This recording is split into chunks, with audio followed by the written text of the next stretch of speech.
YCP నేత మాజీ మంత్రి కారుమూరి నాగేశ్వరరావు ముందస్తు బెయిల్ పిటిషన్పై తెలంగాణ హైకోర్టు తీర్పు రిజర్వ్ చేసింది. ఈడీ నమోదు చేసిన మనీ లాండరింగ్ కేసులో అరెస్టు చేయకుండా కారుమూరి ముందస్తు బెయిల్ పిటిషన్ దాఖలు చేశారు.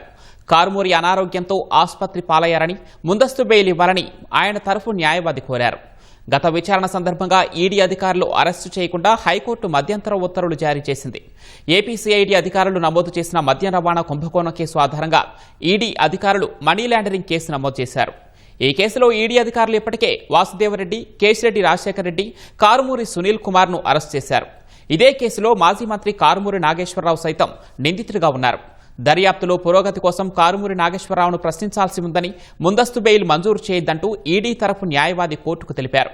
మద్యం అక్రమ రవాణా ద్వారా ఏ మేరకు నిధులు మళ్లించారనే విషయాలను తెలుసుకోవాల్సి ఉందని వాదించారు.